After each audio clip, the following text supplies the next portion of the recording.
As fighting rages over the Iraqi city of Mosul, held by Islamic State, Amnesty International is blaming the US-led coalition for not taking precautions to prevent civilian deaths.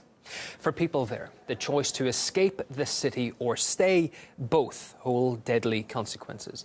Many say they were instructed to remain by authorities despite the ongoing air campaign. Murat Gazdiev reports now from Iraq.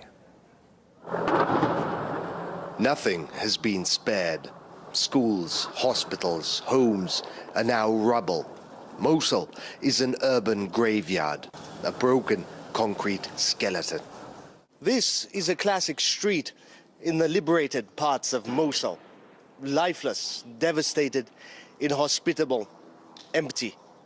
We're on a press tour with the Iraqi military, taking us around the city. It's been a relatively quiet day, although you could probably hear the explosions and gunfire in the distance. Over the night, though, around midnight, US-led coalition jets going to and from Mosul every 5-10 minutes. Certainly, there were a lot of airstrikes last night. Neighborhoods that numbered in the thousands have been reduced to a handful, predominantly the elderly, too old and too tired to run.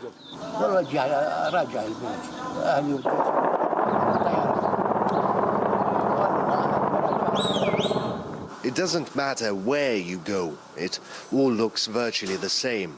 Crumbled buildings, debris, airstrike craters. You can walk for hours and it's all you'll see. That and fighting.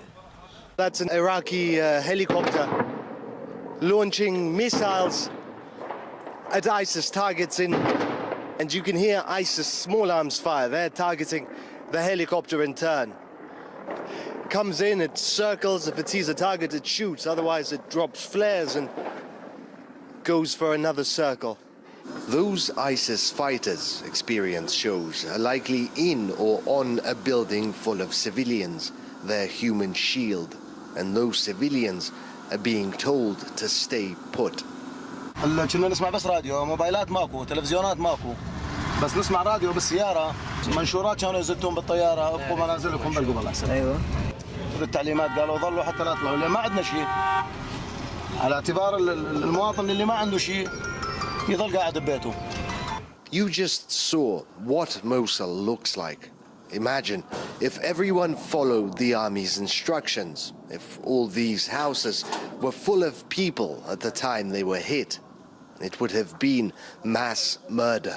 واحنا كنا حراس مثل قاعدين بخان وقع علينا هون ورحت على بيت عيالي هم انا وقع عليهم صاروخ منا وانهزمنا هيك صارت ما قلت لك وطشرقنا كل ما صار جواديره ما عرفوا ما وين راحوا واحنا جينا هنا.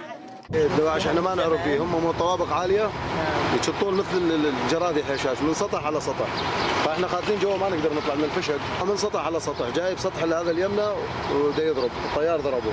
You'd think that helping people escape the battlefield, ISIS and airstrikes would be the logical thing to do. Alas, no. Washington is against humanitarian corridors, as they made clear during the liberation of Aleppo and the Russian-backed efforts to allow safe passage for civilians. And I've seen, reports that they're allowed to leave. They shouldn't have to leave.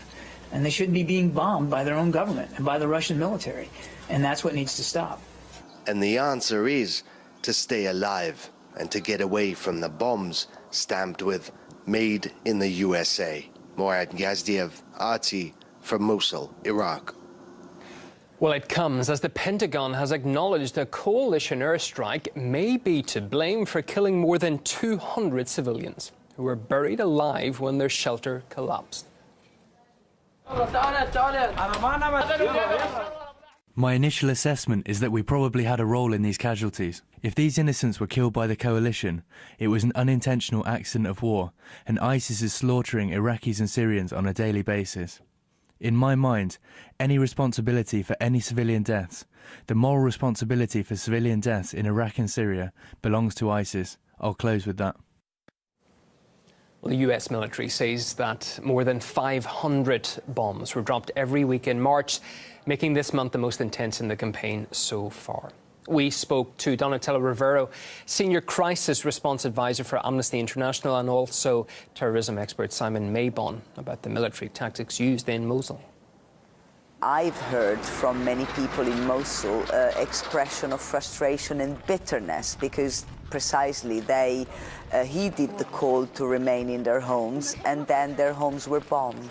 Amnesty International is concerned that there is disproportionate use of force and this could constitute war crimes, and that's why Amnesty International is calling for an investigation. There will not be a clear segregation and separation between Daesh fighters and civilian populations. Daesh fighters on the ground are going to make this as difficult as possible for the US and the Iraqi army to not have any collateral damage. It's what they want, after all.